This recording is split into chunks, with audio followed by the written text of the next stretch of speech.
Le chemin de Jésus-Christ, c'est celui que je choisis, c'est celui pour qui je vis, c'est celui qui donne la vie. Le chemin de vérité, celui que j'ai emprunté, rien ne peut m'en dérouter, rien ne peut m'en éloigner. Ce chemin, dis-moi comment puis-je le suivre, yeah. Ce chemin, dis-moi comment puis-je le vivre, yeah. Ce chemin, dis-moi comment puis-je le suivre, yeah. Ce chemin, dis-moi comment puis-je le vivre. Bonjour, bienvenue à l'émission Chemin, Vérité, Vie. Je suis votre animatrice Nadine. Sandra, comment a été ta semaine? Bonjour, avant de dire ma semaine, Nadine, je vais te dire bonjour à toi, Nadine, et bonjour à nos auditeurs. Nadine, j'ai passé une bonne semaine. Comme d'habitude, c'était vraiment la routine. Et puis, ce que j'aimerais partager aujourd'hui, Nadine, avec nos auditeurs, c'est un petit témoignage d'une chanson qui a été composée par Darlene Zschech. Comme on le sait, Nadine, l'émission, c'est vraiment concentré sur tout ce qui est témoignage et tout.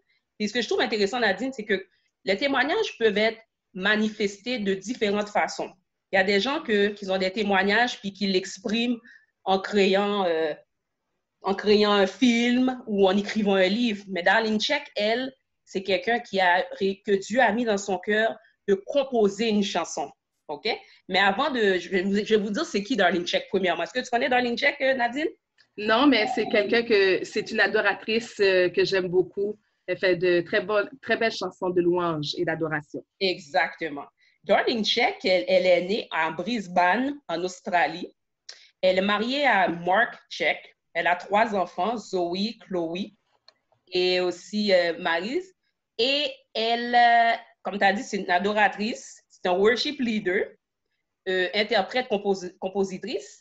Et aussi, c'était elle qui était le worship leader avant à Hillsong. C'est exact, c'est vrai. La fameuse église Hillsong. Et tu sais, moi, j'aime beaucoup Hillsong parce que j'ai jamais vu une église comme ça que le groupe de louange, ils ont toujours des bonnes musiques et c'est toujours des hits. C'est tellement bon, là, on est bénis d'avoir ça, tu vois, Nadine? Et dans le cas qui nous occupe aujourd'hui, c'est Darlene Zschech, elle a écrit la chanson qui s'appelle Forever My King. Puis c'est dans un contexte où elle expliquait que c'est une composition simple qui est née de ces moments de louange et d'adoration dans la présence de Dieu. Elle a dit que chez elle, elle a un beau coin de prière et elle tient un journal de bord dans lequel elle écrit ses pensées, ses prières. Puis elle raconte toutes ses expériences avec le Seigneur. Puis elle dit qu'elle adore Jésus. Elle aime le Seigneur. Elle aime passer du temps avec son Seigneur. Et aussi les moments de profondeur qu'elle vit avec Jésus. Elle explique qu'elle utilise beaucoup le piano pour faire ses compositions et elle admire la magnificence de Dieu quand elle est dans la présence de Dieu. Elle a dit, qu'est-ce que j'ai trouvé intéressant quand elle composait la chanson, c'est qu'elle a dit, à chaque fois, Jésus gagne mon cœur. À chaque fois, il gagne mon cœur. Puis elle dit en anglais, over and over again. C'est-à-dire à chaque fois. Et tu sais qu'est-ce que j'ai trouvé intéressant, Nadine? Oui. Darlene Zschech expliquait qu'elle ne comprend pas comment que Jésus est en même temps son sauveur, son créateur, mais en même temps son ami. Et j'ai trouvé ça tellement intéressant quand elle disait ça, Nadine. Puis je te pose cette question-là. Nadine, comment Jésus peut-il être en même temps notre sauveur, notre créateur et en même temps notre ami? Pour toi, qu'est-ce que ça veut dire pour toi, ça? Pour moi, en tant que sauveur, c'est parce que c'est lui qui m'a lavé de mes péchés, m'a pardonné aussi de mes fautes, que ce soit des choses que je rumine dans mon cœur qui n'est pas correct. Et mon créateur, parce que Dieu, c'est celui qui m'a créé, tout simplement. Il m'a donné un but sur la terre, il m'a donné des passions, il m'a transmis aussi son plan. Et pourquoi que c'est un ami? Parce que c'est mon confident. C'est vers lui que je confie tout ce que j'ai dans mon cœur, tout ce qui me fait avoir de la joie et aussi tout ce qui me fait aussi avoir de la peine. Donc, c'est pour moi un ami. Donc, c'est important. Toutes les caractéristiques que moi, personnellement, je me rejoins. C'est aussi mon père, parce que physiquement, mon papa est décédé quand j'avais 5 ans. Donc, je m'identifie beaucoup à ce que Darlene, elle a dit. Donc, on va passer à une pause musicale avec Darling Check, Forever My King.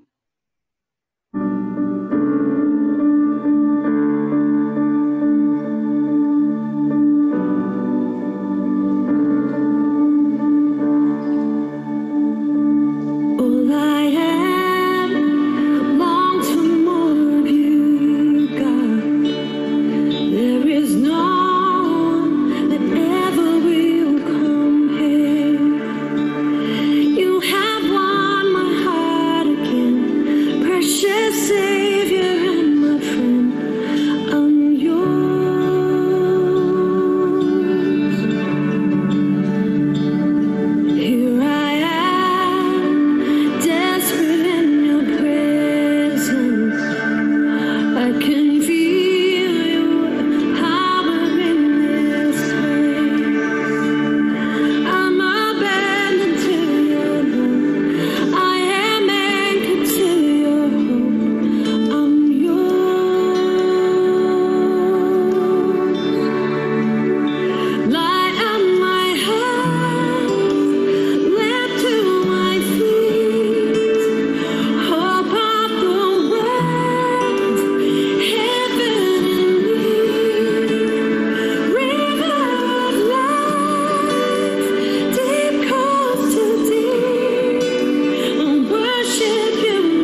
Donc, on vient d'écouter Darling Sketch, Forever My King.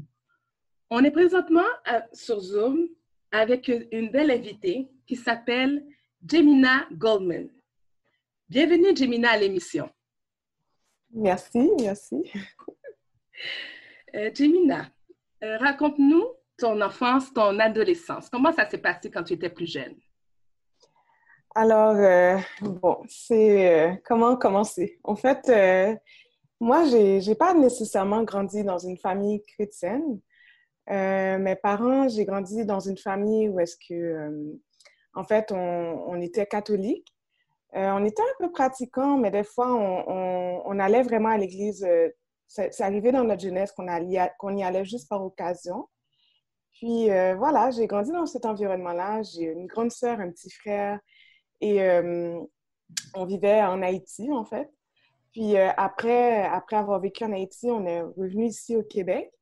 Mais ça, c'est quand j'étais un peu plus vieille. Et sinon, comment je pourrais dire ça? Mes parents, ils sont divorcés. Donc, c'est sûr que ça a une influence, veux pas, sur notre adolescence. Puis sinon, c'est à peu près ça.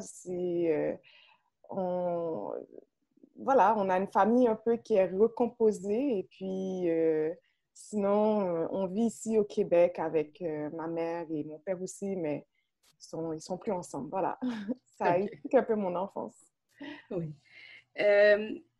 Par rapport à ton enfance, est-ce qu'il y a eu un moment dans ta jeunesse ou peut-être au début de l'âge adulte qu'on t'a introduit le Seigneur? Est-ce qu'il y a eu un moment que ça a été quelque chose qu'on t'a présenté, si je peux dire, l'Évangile? En fait, moi, comme je vous ai dit, j'ai grandi dans une famille catholique, puis la manière qu'on présente Jésus, c'est pas la même manière que l'Évangile. En fait, Jésus n'a pas la même signification. J'ai jamais grandi avec cette mentalité qu'on pouvait avoir une relation personnelle avec Jésus. Donc, pour moi, quand j'ai découvert qui est vraiment Dieu, qui est vraiment Jésus, ça a été une révélation pour moi parce que j'avais jamais vu Jésus de cette manière-là. Donc, je pourrais dire dans mon enfance que j'ai pas vraiment connu Jésus. Je croyais en Dieu. Je savais qu'il existait. Puis, je priais Dieu des fois, mais j'ai jamais eu une relation personnelle avec Jésus comme je le connais aujourd'hui. Voilà.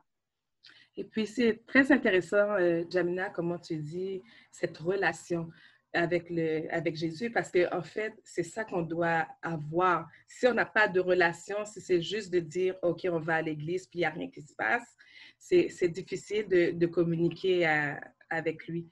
Est-ce qu'il y a eu un moment précisément que tu t'es dit, ça, cette relation-là, je la veux, je veux la vivre, je veux aller avec le Seigneur un peu plus loin? Certain que oui. C'est justement au moment de ma conversion. Et ça, c'était en 2015. J'avais à peu près 27, 28, en tout cas, dans ce coin-là. Puis, dans le fond, voilà, en 2015, c'est suite à une invitation d'une de mes cousines. Elle m'a invitée à venir à la jeunesse d'une église que je fréquente. Puis voilà, c'est du moment j'ai entendu le pasteur prêcher et dans le fond, il nous parlait des relations amoureuses, du mariage. Puis j'ai vraiment été percutée par son message et à la toute fin du message, il a demandé aux personnes d'avancer ou de lever leurs mains s'ils voulaient donner leur vie au Seigneur. Et c'est cette soirée-là que j'ai choisi de donner ma vie au Seigneur, suite à un message sur les relations amoureuses. Ah, c'est bon. Est-ce que ça a été facile pour toi d'aller avec ta cousine, dans le sens, il n'y a pas eu une certaine rébellion ou tu t'es dit, bon, OK, je vais essayer parce que finalement, bon, pourquoi pas y aller? Tiens. C'est exactement ce qui s'est passé. En fait, faut comprendre que moi, à l'église où j'allais, ça faisait quand même plusieurs années que j'y allais, mais à l'occasion. J'y allais pour les concerts de Noël. J'y allais également pour Pâques. Puis une fois, de temps en temps, à l'occasion, mais à un moment donné, elle m'invitait souvent à la jeunesse et je disais toujours oui, oui, oui, je vais y aller, mais j'y allais jamais. Je disais, je tenais pas mon engagement. Et à un moment donné, je l'entendais discuter avec ma sœur et elle disait, ah, ce soir, ils vont parler de relations de couple à l'église et tout. Et là, ça m'a intriguée. J'ai dit, parce que moi, j'ai pas grandi, comme je l'ai dit, dans une famille chrétienne. Et ça m'étonnait qu'on parle de relations amoureuses dans une église. Ça me surprenait qu'on parle parce que le pasteur, il a vraiment dit, on va parler de sexe et tout. Et j'étais comme, ah ouais, on parle de ça dans l'église depuis quand? Et moi, j'ai pas grandi avec ça. Fait que pour moi, c'était nouveau et ça m'a intriguée, ça m'a attirée. C'est le cas de le dire, ça m'a attirée. Et j'étais curieuse de savoir ce qu'un pasteur pouvait dire par rapport à cela. Et c'est comme ça que j'ai fait le pas et j'ai dit, bon, mais je vais venir à ton affaire d'église et tout. Et j'ai été. Puis cette soirée-là, ma vie a été transformée. Amen. Pour le lendemain, j'ai vraiment ressenti une paix que j'avais jamais connue auparavant. Puis je peux dire que c'est la paix de Dieu. Et pour moi, c'était nouveau. C'était pas quelque chose que j'avais jamais goûté avant ni connu. Et c'est à partir de ce moment-là que j'ai choisi de donner ma vie au Seigneur. Puis, justement, c'est une porte aussi que le Seigneur a fait dans ta vie, qui a été un cheminement continuel et qui est un pas, une journée à la fois. Exactement. Ça a été un cheminement. Ça a été le début d'une nouvelle aventure avec Jésus et c'était quelque chose de nouveau pour moi. J'apprenais, je dois vous dire, quand j'étais jeune, je lisais pas ma Bible. C'était pas quelque chose qui faisait partie de ma routine. Donc, dans le fond, pour moi, tout ça, c'était nouveau. D'apprendre à découvrir la Bible, apprendre à découvrir la parole de Dieu, apprendre à découvrir mon identité en lui aussi, qui je suis. Parce que c'était la grande question de ma vie. Il faut dire que avant même de donner ma vie au Seigneur, j'étais quand même dans une période de recherche où est-ce que je me demandais, OK, mais c'est quoi mon but sur cette terre? Pourquoi je suis là? Pourquoi j'existe? À quoi... ma vie, j'avais l'impression que c'était comme une sorte de routine, si on peut dire. Oui, je travaillais, j'avais été à l'école, j'avais mon baccalauréat et tout, mais j'étais comme, OK, c'est tout, ça finit là, c'est de la vie, c'est métro, boulot, dodo, et puis voilà, on recommence. Je trouvais qu'il manquait quelque chose, je trouvais que ça ne faisait pas de sens. Alors, je peux dire que j'avais un vide à l'intérieur de moi, que j'essayais de combler de toutes sortes de manières. Puis voilà, Dieu il est venu combler ce vide que j'avais en moi. Amen. Puis moi, il y a quelque chose que tu m'as dit qui m'a interpellée. C'est le vide que tu avais, dans le sens que c'est métro, boulot, dodo, comme on dit. Mais comment est-ce que ce vide-là, tu as pu le combler? Alors, justement, ce vide-là, j'essayais de le combler de toutes sortes de manières. Puis moi, une des manières que j'essayais de le combler, c'était par les relations amoureuses.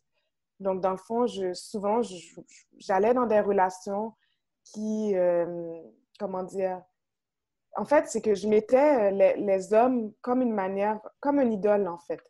Puis dans le fond, les hommes devenaient une idole dans ma vie, mais quand on donne notre vie à Jésus, mais on réalise que la seule personne qui peut avoir cette place, mais c'est Dieu dans notre cœur, c'est Jésus. Puis, moi, j'ai souvent essayé de combler ce vide-là par des relations, en pensant qu'en donnant tout, mais c'est comme ça que la personne, que j'allais être épanouie. Mais ce que je réalisais, c'est que personne ne pouvait combler ce vide à l'intérieur de moi, que j'essayais de combler par mes propres efforts, en fait. Amen. C'est tellement vrai ce que tu dis, là. C'est vraiment important aussi que la première personne qui doit prendre place sur le trône de notre cœur, c'est Dieu. Exactement. C'est Dieu. Donc, on va passer par une pause musicale avec Ariel Kambou, sous l'encre de l'essence.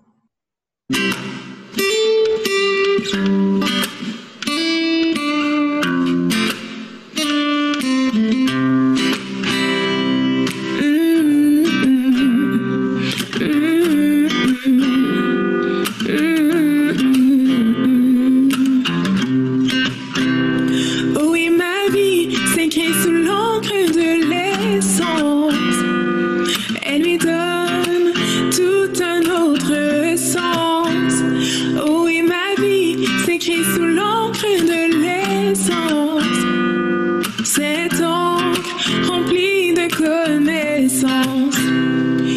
l'essence même de cette vie ne se trouve pas sur la terre d'ici.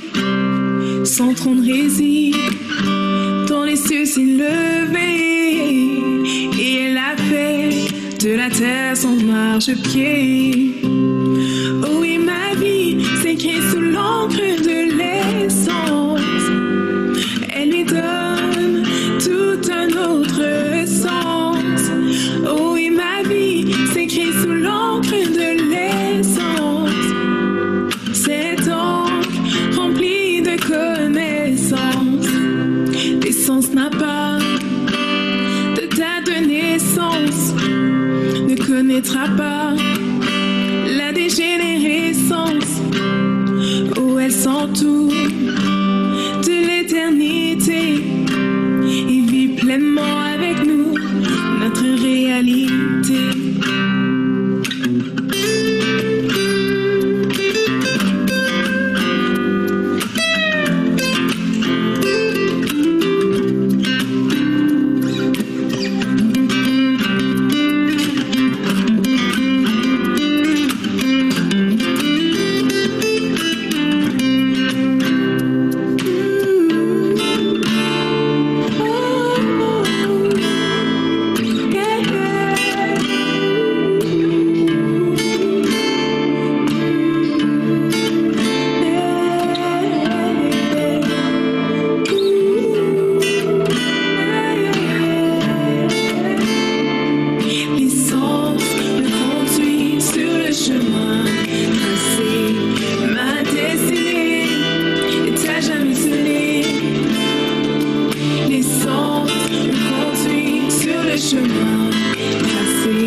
Donc, on vient d'écouter Ariel Kambou, Sous l'encre de l'essence.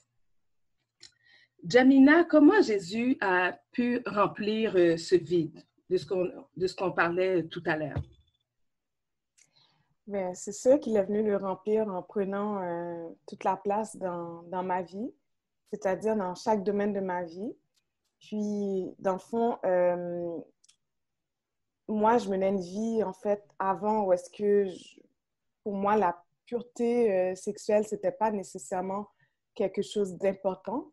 Et à travers cette rencontre que j'ai faite avec lui, c'est là qu'il est venu me montrer, en fait, c'est quoi la vraie signification du mariage puis de la sexualité dans le cadre du mariage. Donc, s'il y a une manière qu'il est venu le combler, mais c'est en m'apprenant vraiment c'est quoi la vraie signification du mariage, puis d'apprendre à vivre dans la pureté avec lui. Ouais, vois-tu, fait que je te dirais que c'est de cette manière qu'il est venu le combler, en me révélant sa parole, en me révélant aussi comment vivre dans cette pureté, même en étant célibataire. Puis voilà, c'est ça. Je ne sais pas si ça répond à ta question. Oui, bien sûr. Puis je voulais juste savoir un petit peu plus, comment est-ce que tu fais? Est-ce que maintenant, je ne sais pas, moi, tu te mets certaines restrictions devant le sexe opposé? Est-ce qu'il y a une façon que tu as pu gérer ça dans le fond? Parce que c'est quelque chose qui t'est venu sur le cœur, puis que le Seigneur aussi t'a montré comment faire. Donc, est-ce que tu peux nous expliquer comment est-ce que tu réussis à garder ta pureté Honnêtement, Nadine, c'est une grâce. C'est une grâce parce que de mes propres efforts, j'aurais jamais été capable. C'est une grâce que chaque matin, je me lève puis je demande à Dieu de me la donner parce que humainement, c'est impossible de faire ça. Surtout en 2020, avec tout ce qui nous entoure, l'école, c'est rendu que c'est anormal de rester dans la pureté avant le mariage. C'est quelque chose que la société ne nous vend pas. Et je reconnais que chaque matin, c'est une grâce que Dieu me fait de me permettre, mais c'est aussi un choix que je fais. De marcher avec lui, c'est un choix que je fais quotidiennement. Puis, en faisant ce choix-là, en lui demandant cette force-là, mais lui, il me la donne. Et je n'ai aucun mérite, j'ai aucune manière de me vanter, ni technique. C'est vraiment une grâce qu'il me donne. Et c'est sûr que je me donne quand même parce qu'on ne veut pas jouer avec le feu non plus, donc on ne veut pas jouer avec la tentation. Donc, c'est sûr qu'il y a des choses qu'avant, que je regardais, que je ne me permets plus de regarder, ou des relations, pour moi, c'est clair que là, en ce moment, je suis célibataire, mais du moment où est-ce que je rencontre quelqu'un, je veux que cette personne-là, qu'elle ait ce cœur aussi pour Dieu, qu'elle ait ce désir de marcher avec Jésus. Donc, pour moi, ce sont des compromis que j'ai décidé de ne plus faire et que j'ai décidé de vraiment vivre une vie où est-ce que je mets Dieu de l'avant. Et voilà, ce sont des choses que j'ai mis de l'avant pour ma vie et que, franchement, ça vaut la peine. Hein? Ça vaut tellement la peine parce que quand tu sais d'où tu viens, il y a des choses que tu ne veux plus retourner en arrière. Amen. Tu ne veux plus retourner en arrière et tu décides d'aller de l'avant avec Dieu et sa présence, c'est tout pour moi aujourd'hui. Tu chéris beaucoup cette présence aussi. Voilà, sa présence vaut beaucoup plus que ses bénédictions. Et c'est beaucoup plus important. Donc, je préfère vivre avec Dieu, avec sa présence, que de vivre sans Dieu, mais en ayant ses bénédictions. Amen. En parlant tout à l'heure, je vais juste un petit peu retourner sur ton célibat, parce qu'on sait que des fois, justement, c'est des grands combats pour chacun d'entre nous, puis les gens aussi qui écoutent cette émission présentement. C'est quoi les problèmes que tu vis en tant que chrétienne dans ton célibat? Bien, c'est sûr que moi, personnellement, j'ai hâte de me marier. Ça, c'est tout à fait normal. Ça fait quand même près de 4 ans que je suis célibataire. Bientôt 5 ans même, je dirais. Donc, c'est sûr que moi, c'est quelque chose que j'ai hâte d'être en couple, puis de me marier, tout. Puis, cela dit, oui, j'ai hâte, mais comme j'ai dit tantôt, c'est une grâce aussi de pouvoir profiter de cette saison, tu vois. Parce qu'il y a des choses qu'en tant que célibataire, qu'on peut se permettre de faire que quand on est marié, mais que c'est un peu plus difficile. Donc, il y a une disponibilité qu'on a pour Dieu que quand on est marié, c'est pas qu'on n'est plus disponible puis qu'on ne vit plus pour Dieu. Au contraire, non, il faut continuer. Mais il y a un temps personnel qu'on a avec Dieu que je sais que quand je vais être mariée, ça sera plus nécessairement la même chose, tu vois. Donc, dans le fond, je profite de cette saison de célibat pour vivre pleinement les plans que Dieu il a pour moi.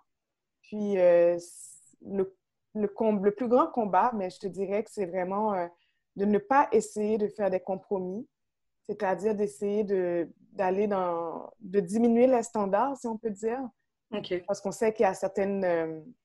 on le sait là, puis je peux le voir aussi avec des femmes ou des hommes autour de moi qui, ça fait tellement longtemps qu'ils sont célibataires qu'ils sont prêts à faire des compromis. C'est-à-dire, ça commence avec « Ah, il est chrétien, mais il ne va plus à l'église » ou bien « Ah, oui, il est croyant » ou ah, ben, il vit, il connaît Jésus, ou ah oui, il a un tatouage de Jésus, ou c'est de la croix, j'ai dit Jésus, mais de la croix, ou des gens qui vont dire aussi, ah, ben, il n'est pas chrétien, mais là, ça fait longtemps que je suis célibataire.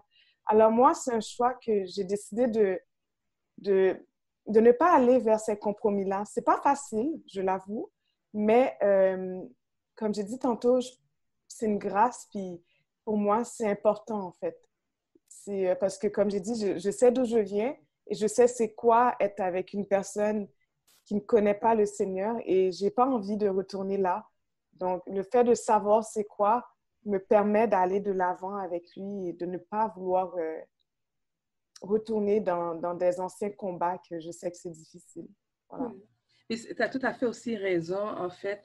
Janina, de dire qu'il ne faut pas baisser les standards et aussi nos valeurs, parce que quand on sait que le Seigneur nous dit qui on est, on ne va pas prendre et choisir quelqu'un qui va être totalement l'opposé, puis quelqu'un qui va totalement aussi peut nous faire chuter aussi. Ça peut arriver aussi. C'est de prendre quelqu'un qui a complètement des valeurs qui ne correspondent pas à ce que nous, on croit. Donc, c'est important aussi ce que tu viens de dire là. Même si ça fait des années qu'on attend, on doit être capable de faire confiance à Dieu et de lui dire, voici la personne que tu as pour moi ou la personne que tu vas choisir pour moi. C'est selon ta volonté. Est-ce qu'il y a eu un moment où est-ce que tu as dit, Seigneur, c'est assez, j'en peux plus, ou est-ce que tu continues quand même de croire que le Seigneur a quelque chose pour toi? Je continue de croire que le Seigneur a quelque chose pour moi parce que, Nadine, je t'avoue que le mariage, je peux le voir avec même des chrétiens autour de moi. C'est déjà assez difficile entre chrétiens qui aiment Jésus. Alors, de rajouter le fardeau d'une personne qui ne connaît pas Jésus, ça rend le mariage encore plus difficile. Parce que le mariage, c'est quoi? C'est deux êtres humains qui sont autant imparfaits l'un que l'autre, qui décident de s'unir ensemble. Hein. Puis moi, je suis loin d'être parfaite, puis je le sais que la personne que je vais rencontrer sera loin de l'être aussi. Alors, déjà, on est imparfait, donc, puis qu'on essaie de tendre, puis d'aller vers l'image, d'aller vers ce que Jésus a pour nous. Puis les deux, on veut tendre vers ça. Donc, je trouve que d'aller avec une personne qui déjà ne partage pas les mêmes valeurs que nous, ça vient rendre ça encore plus difficile. Surtout que on s'entend que Jésus est le centre. Hein? C'est la fondation de tout. Et puis, si cette fondation-là n'est pas solide, mais c'est facile que ça se termine en divorce. Et c'est facile que ça se termine en un couple qui est brisé et puis voilà, ça laisse des blessures. Et ça, c'est quelque chose que je ne suis pas prête à faire le compromis pour. Et voilà. Mais c'est tellement vrai ce que tu dis. Puis aussi, je rajouterais même que si on n'a pas quelqu'un qui comprend déjà les combats dans une relation, ça va être difficile pour lui de lui dire, voici tel problème qu'on a, peut-on aller prier ensemble? Donc, en fait, le mariage, ce n'est pas pour nous. C'est pour que l'autre personne puisse être édifiée, que le Seigneur puisse, comment je peux dire ça, donc, travailler sur cette personne. Donc, c'est le mariage, c'est pas il ne faut pas rentrer non plus dans le mariage en étant égoïste. Donc, exactement, c'est bien dit. Donc, on va passer à une pause musicale avec Tendry. Tu connais l'idée.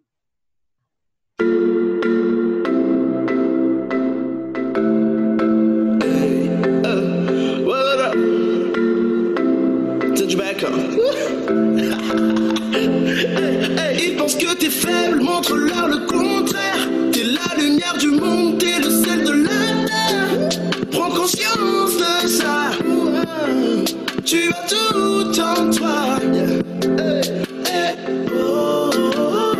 Ouais, tu connais l'idée. C'est comme ça everyday. Ouais, tu connais l'idée. Souvent pris de haut, ça te gaffe. En avoir marre, c'est ok. Tu vaux bien mieux, c'est pas grave. Laisse-les parler à côté. Dans tes projets, tu as bien mieux à faire. Ouais. Tu t'as fait du taf sans arrêt. Sans aucun doute, je le sais que tu gères. J'ai hâte de te voir au sommet. Ils pensent que t'es faible, montre-leur le contraire. T'es la lumière du monde, t'es le sel de la terre. Prends conscience de ça. Tu as tout en toi. Ouais, tu connais l'idée. C'est comme ça everyday. Ouais, tu connais l'idée. Moi j'ai le flow qui vient d'ailleurs. Ma foi m'emmène dans les hauteurs. Je suis toujours en apesanteur. Ouais, toujours en apesanteur.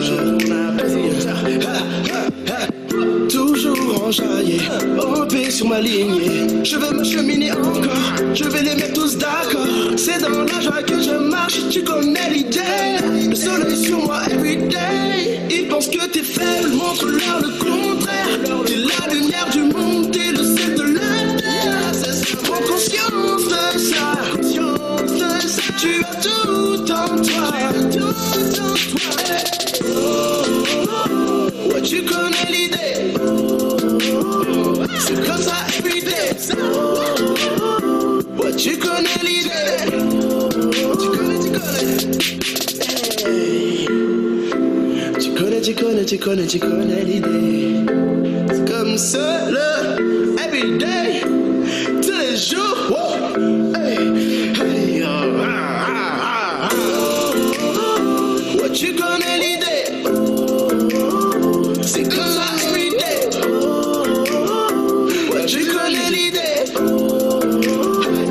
Hey, hey. Ouais, tu connais l'idée. C'est comme ça everyday. Ouais, tu connais l'idée. Ouais, tu connais l'idée. C'est comme ça, ils pensent que t'es faible, montre-leur le contraire. T'es la lumière du monde, t'es le sel de la terre. Prends conscience de ça. Tu as tout en toi. Ouais, tu connais l'idée. C'est comme ça everyday. Ouais, tu connais l'idée. C'est comme ça everyday. Donc, on vient d'écouter la chanson Tendrie, Tu connais l'idée. Jamina, que représente Jésus pour toi personnellement? C'est une très bonne question. Mais Jésus, il est tout pour moi. Il est mon refuge. Il y a tellement de choses qu'il peut être. Il est mon conseiller. Il est celui qui m'a sauvée, qui m'a ramené de la mort à la vie. Il est celui qui m'a pardonné aussi. Il y a tellement de définitions de qui peut être Jésus dans ma vie. Franchement, la liste est longue, mais avant tout, c'est mon sauveur, quoi. C'est mon sauveur, c'est mon Seigneur et c'est celui qui règne en moi, qui me permet d'être la femme que je suis aujourd'hui aussi. Donc, ouais, il est beaucoup de choses. Et comment est-ce que tu décrirais cette relation que tu as avec lui présentement, de façon quotidienne? De façon quotidienne, c'est quelqu'un à qui je parle à tous les jours.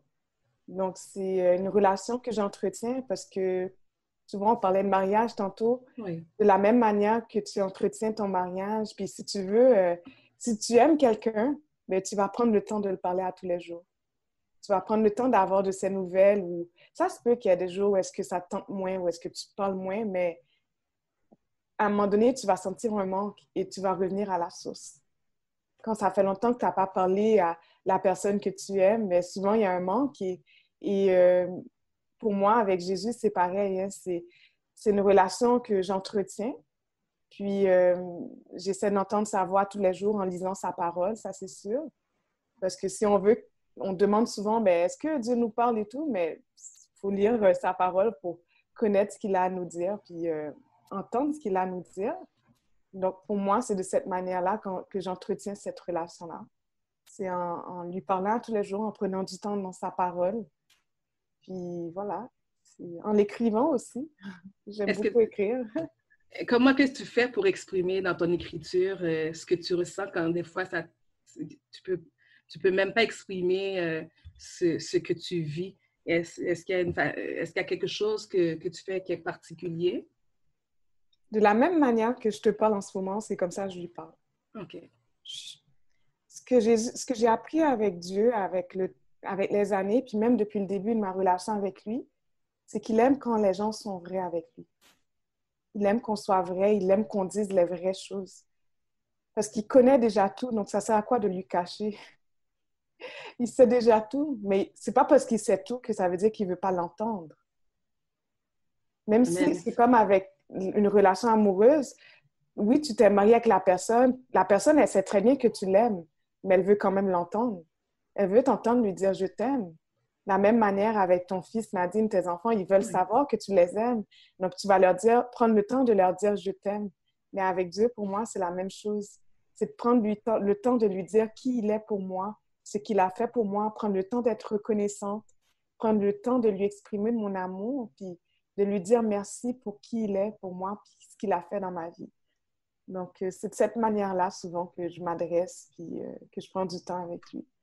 Dans le fond, si je peux juste un petit peu résumer, c'est une relation que tu as comme ton meilleur ami, comme quelqu'un en qui tu peux te confier, dans le fond. Donc, c'est une relation qui est quotidienne. Donc, tu fais de l'écriture ou tu fais de l'adoration, chant de louange. Donc, j'imagine ça résume un peu ce que toi, tu es en train de vivre de façon quotidienne, quoi. Voilà, c'est exactement ce que tu viens de dire. C'est de l'entretien, puis c'est à tous les jours. Et comme tu as dit aussi, j'ai bien aimé, comme tu as mentionné, la louange aussi. Ça, c'est important. Ça permet des fois de rentrer dans la présence de Dieu. Donc, ça aussi, c'est important. Oui. J'ai aussi quelque chose que j'aimerais bien partager avec toi, puis peut-être que les auditeurs aussi vont s'identifier. Comment est-ce que la pandémie est affectée? Le fait que je sais bien qu'on ne peut pas aller à l'église et tout. Comment est-ce que ça t'a affecté pour la vie de tous les jours? Je pense à peu près comme tout le monde. Ça n'a pas été facile parce que c'est du jour au lendemain, tu es dans une communauté, tu es attaché avec les gens et tu as une petite routine. Et puis, du jour au lendemain, tu te retrouves sans cette routine-là. Donc, ça a été un coup dur pour moi. Mais comme j'ai dit tantôt, merci pour sa grâce et sa présence qui m'a accompagnée à tous les jours, même lorsque c'était difficile. Donc, je me suis retournée vers lui comme je le fais tout le temps. Puis, il m'a aidée à surmonter cette période difficile. Je suis quelqu'un que je suis très sociable, puis j'aime beaucoup être entourée de gens. Donc, d'être déconnectée de la communauté, puis de tout ça, puis ça n'a pas été facile. Mais après, comme j'ai dit, il nous a donné la force de surmonter et puis ça a été possible, quoi. Oui. C'est sûr que pour les gens qui nous écoutent, c'est ça, la pandémie a frappé vraiment d'une façon incroyable. Je sais que tu as un ministère à l'Église. Est-ce que tu peux nous parler comment ça aussi, ça a pu t'affecter de façon quotidienne? Par rapport au ministère, je dirais que ça ne l'a pas nécessairement arrêté parce que pour moi, c'était une des choses les plus importantes. Seigneur, c'est vrai, l'Église a fermé, mais ça ne veut pas dire... L'Église, les portes de l'Église, le bâtiment ont fermé, mais l'Église n'a jamais arrêté parce que l'Église, c'est nous. Amen. Donc, vu que l'Église, c'est nous, Seigneur, là, tu m'appelles à faire les choses différemment. Comment je peux maintenant te servir d'une manière différente? Ça a été l'une des premières questions que je me suis posée. Et aussitôt que je me suis posé cette question-là, les portes se sont ouvertes. Et à l'église que je fréquente, on a appris à faire les choses différemment. Et c'est exactement ce qui s'est passé. Donc, le ministère a continué, mais d'une manière complètement différente. Et voilà, donc ça a été plein de nouvelles choses. On a innové. Et ça a été une période où est-ce que j'ai vraiment été bénie et où est-ce que je ne m'attendais pas à ce que les choses se passent de cette manière. Donc, ça a été une grâce aussi, si je peux dire ça comme ça, de vivre les choses d'une manière différente. Puis, est-ce que tu peux nous donner un exemple? Comment est-ce que différemment, on peut dire avant et après la pandémie, ça a affecté ton ministère? Bien sûr. En fait, c'est que là, on a pris le temps. On a pris le temps d'appeler les gens.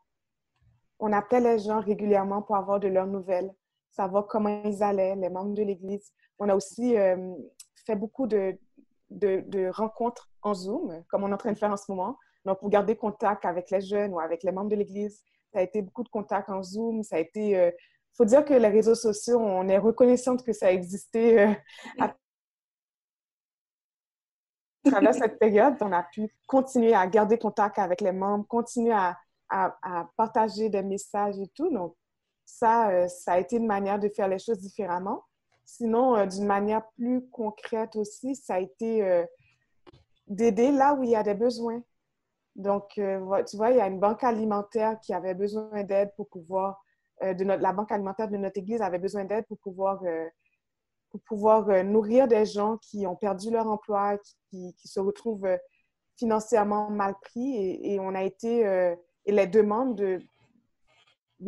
d'aide ont augmenté, en fait. Les gens avaient besoin de plus de paniers alimentaires et j'ai eu à cœur d'aller aider les gens à servir ma communauté, en fait. Les aider avec les besoins alimentaires et tout. Et j'ai été consacrée de mon temps et mon énergie à cette banque alimentaire pour pouvoir aider les gens dans le besoin. Donc, ça aussi, ça a été une manière d'innover. Puis tout en terminant, parce qu'on achève malheureusement cette belle entrevue, est-ce que tu peux nous dire quel conseil que tu donnerais à tous ceux qui écoutent à l'heure actuelle, à tous ceux qui peut-être vivent dans leur célibat, quelques difficultés. Donc, est-ce que tu as un conseil à dire, même aussi en général? Si j'ai un conseil à donner, c'est de ne pas faire de compromis pour notre foi en Jésus. Amen. Parfois, ça peut être long, on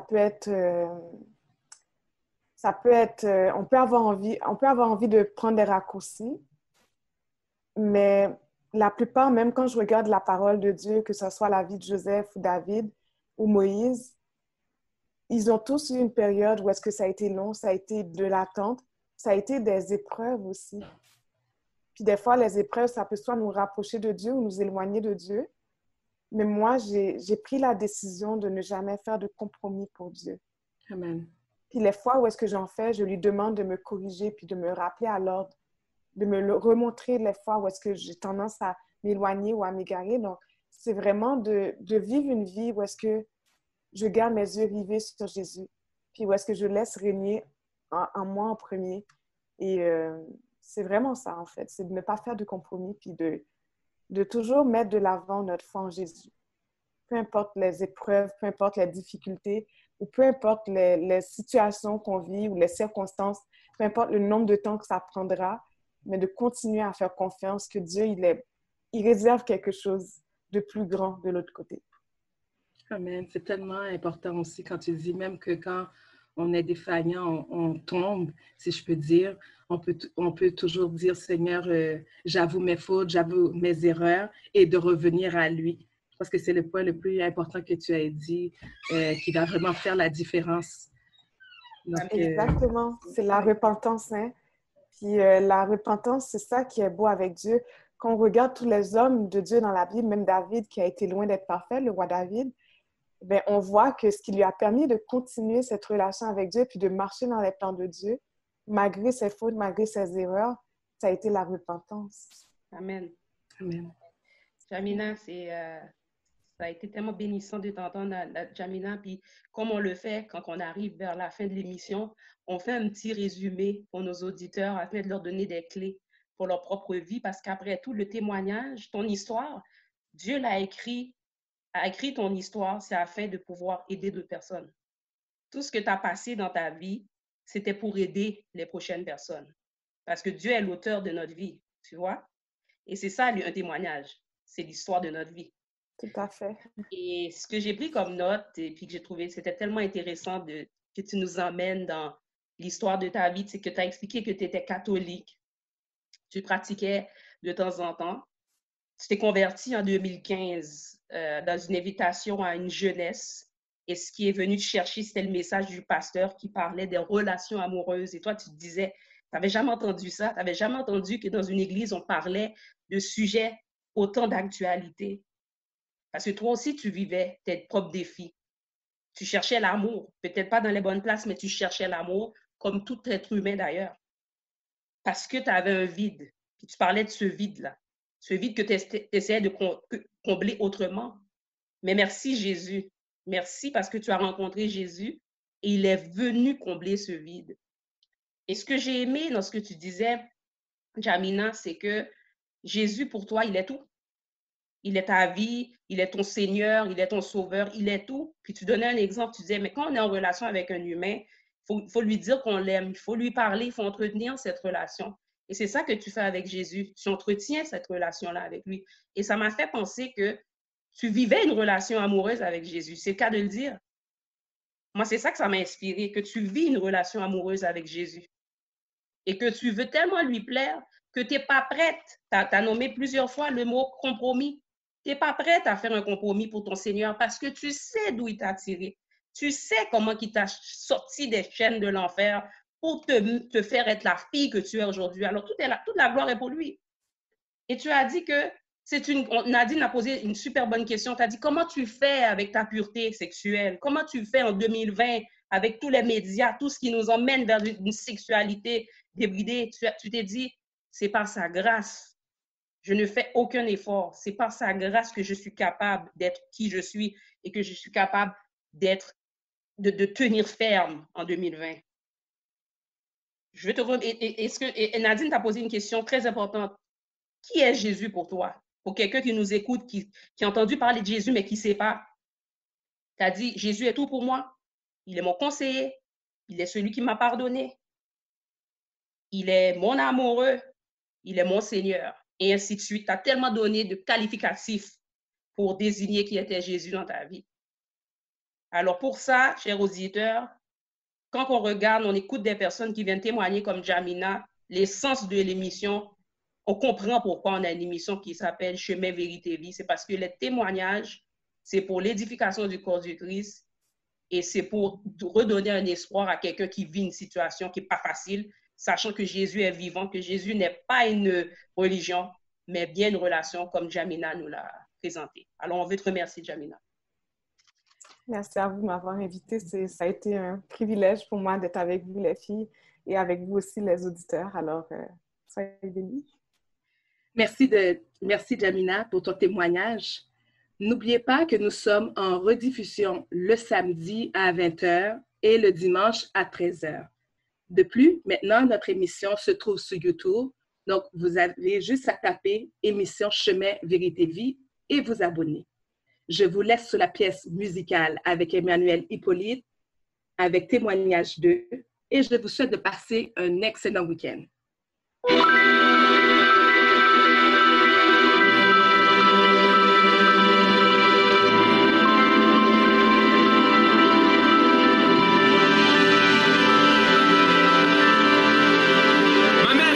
De virer folle. Elle priait tellement que ses pleurs pouvaient laver le sol. Ça faisait un bail que j'avais lâché l'école. Je me convainc qu'il n'y a rien au monde qui m'affole. Côté bouteille, j'ai un bon pourcentage d'alcool. Mes notes ça marche pas, elle dégringole. Emmanuel, c'est juste un épisode. T'es pas un raté si les autres ont pas de vol. Mom me fait la morale en créole. Je dois changer, mais je vois noir comme pétrole. J'ai mon stock, mais je suis pas un surhomme. Je sais que je vais nulle part, même ça m'assomme. Relaxation, respiration. Et puis bien sûr, un peu de drogue. J'ai tout essayé, mais sans façon. Dans ma tête, y a un gros bug. Croire ou douter, boire ou couler, noir ou luer, on dirait qu'on veut me voir chuter. Désolé, mon ennemi, t'as foiré, j'ai réussi. J'ai scoré, toi t'es fini. Allez, tasse tes pattes d'ici. On veut plus te voir, t'auras aucune gloire. Reviens à chaque soir, on cassera ta mâchoire. T'auras aucune victoire devant le poète noir. Voilà. J'ai pas toujours été sage et j'en ai pété des nuages. J'ai accepté le sauvetage. Maintenant je peux rapper mon témoignage. J'ai pas toujours été sage et j'en ai pété des nuages. J'ai accepté le sauvetage. Maintenant je peux rapper mon témoignage. Je prends le mic pour rapper mon parcours. J'y vais la thug life à la Tupac Shakur. Toxicomane, j'étais sous high chaque jour. Le travailleur social me décrivait comme un cash lourd. Pendant l'adolescence, pris dans la délinquance. Rebelle car j'avais beaucoup de questions mais peu de réponses. Mon père absent, le manque de moyens financiers. Le plus vieux gars de gang m'avait influencé. Dur de faire les bons choix quand tu viens d'en bas. Moi j'ai tout fait pour combler le vide en moi. Sans succès plein les poches mais la vie en moi. J'entends des gunshots, un ami en moi. Impuissant, face à mes démons. Jusqu'à ce qu'on me dise que le tout-puissant se souciait de moi. Deux écrans, j'en suis témoin. Je praise God avec mon frère Emmanuel. Yeah. J'ai pas toujours été sage et j'en ai pété des nuages. J'ai accepté le sauvetage. Maintenant je peux rapper mon témoignage. J'ai pas toujours été sage et j'en ai pété des nuages. J'ai accepté le sauvetage. Maintenant je peux rapper mon témoignage. Voici le témoignage d'un jeune homme qui était fou furieux. Un fils unique qui n'avait rien à perdre, prêt à tout risquer. Yolo était sage. sa devise, rejetant Dieu tel un coup de hasard de sa vie au même de l'ennemi. Évidemment, l'orgueil l'emprise, jamais tort, toujours raison. Sage à ses yeux, donc son cœur a toutes ses raisons. Confond vitesse et précipitation, à force de sauter d'étape. Un jour, Yeshua Mashiach lui a dit stop. Maintenant, je vais déboîter ta hanche afin de changer ta marche. Et je mettrai mes paroles dans ta bouche que tu rappelleras avec de l'audace. Bien que t'as pas toujours été sage, mais mon amour te fait grâce. Prosterné comme un roi mage, il a accepté le sauvetage, rend à Dieu tout son hommage. À la troisième personne, il rappe son témoignage. Et pour tous ceux qui ne savent toujours pas de qui il s'agit, YM parolier de je suis. What up? J'ai pas toujours été sage et j'en ai pété des nuages. J'ai accepté le sauvetage, maintenant je peux rapper mon témoignage. J'ai pas toujours été sage et j'en ai pété des nuages. J'ai accepté le sauvetage, maintenant je peux rapper mon témoignage.